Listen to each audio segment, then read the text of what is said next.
Today we try to answer the question, is Metroid Dread a top 10 Switch game?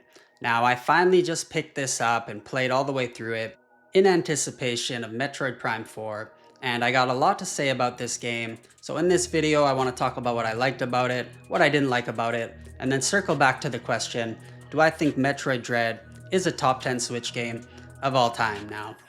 Before we get into all that, I do want to say I'm not going to have any spoilers in this video in case you haven't played the game yet. I'm going to talk about some of the early story, show some gameplay footage from the early game, maybe some footage from one boss fight, and then talk about just a couple of the abilities that you'll find throughout the game. But let's get right into it, and I want to start off with the story. So the early stories, pretty basic. You learn some background information on, Metroids and X and Samus, things that happened in previous games.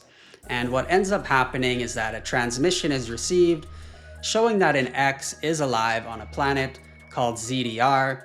And what ends up happening is the Federation sends down a bunch of robots called EMMIs or EMMIs to the planet. And shortly after they get there, they become unresponsive, so they can no longer communicate, and ultimately they decide to send Samus down to investigate.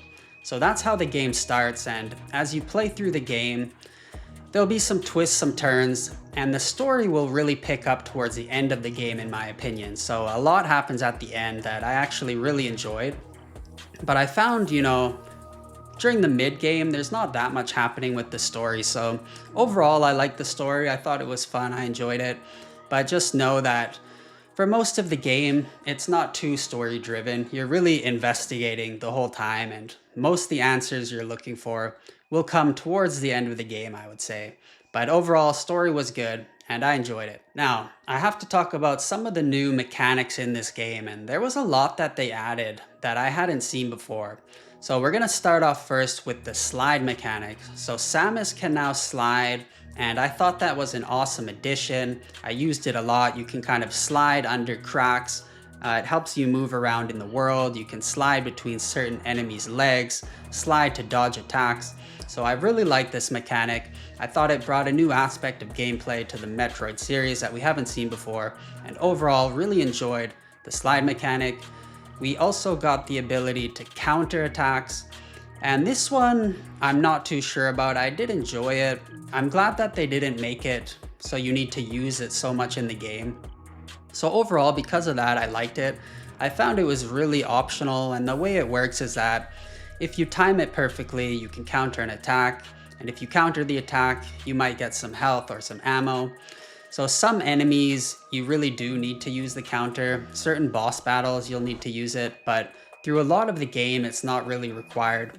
So it's a tool there if you want to use it, and I think it's fun for what it is. The next one was the free aim or the laser sight, and this one I really loved.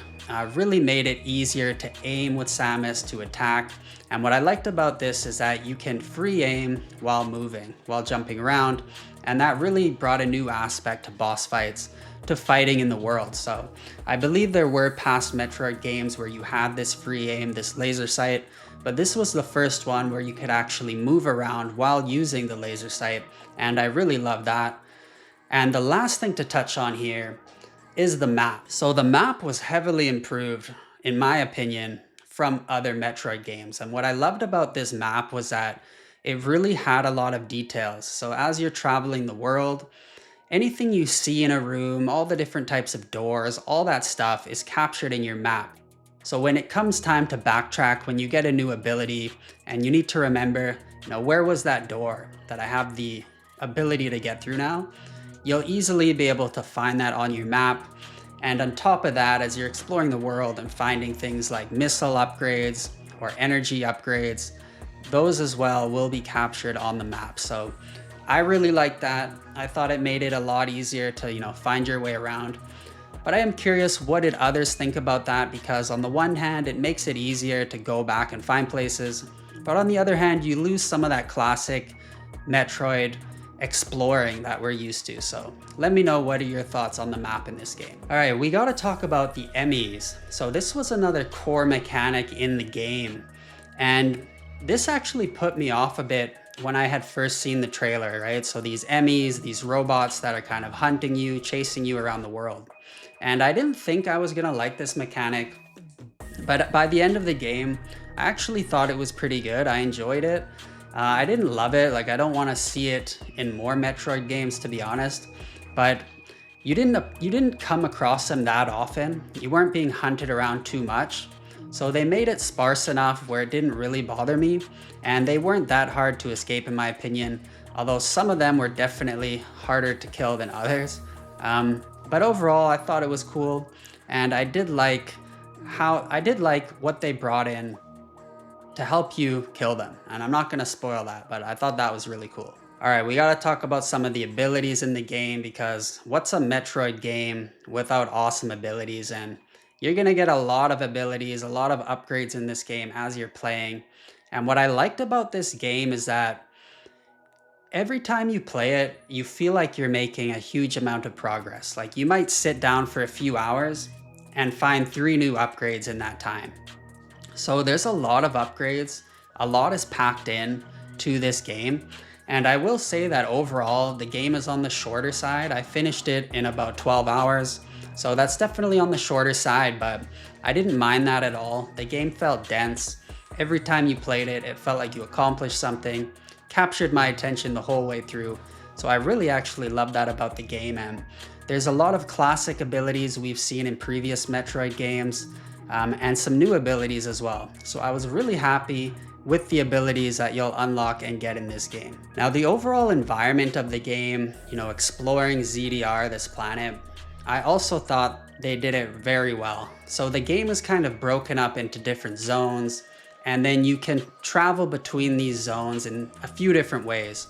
So there's basically some shuttles you can take between the zones, you can find some elevators, and then there's also some portals. So they make it pretty easy to navigate around. If you need to backtrack somewhere, it doesn't take it that long. And the zones kind of all have their different environment, different feel to them. And there'll be places that are like hot with lava, and places that are water filled, places with ice. So a lot of different themes, a lot of different looks in the environment, and it really kept it fresh throughout the whole game. So I thought the world was good. It wasn't too huge compared to some other games, I think, in this genre, but I thought overall the world was good. Really enjoyed navigating around it. So definitely thumbs up in the overall world and environment. And I will say that it is packed with secrets. So there's tons of, missile upgrades to find, energy upgrades to find, hidden paths, walls you can break, all that kind of stuff. So I really love that about this game as well, and something I really enjoy about Metroid games in general. All right, we gotta come to the bosses in this game, and I gotta say they definitely nailed it with the bosses in this game. I thought they were all pretty much awesome, all great fights.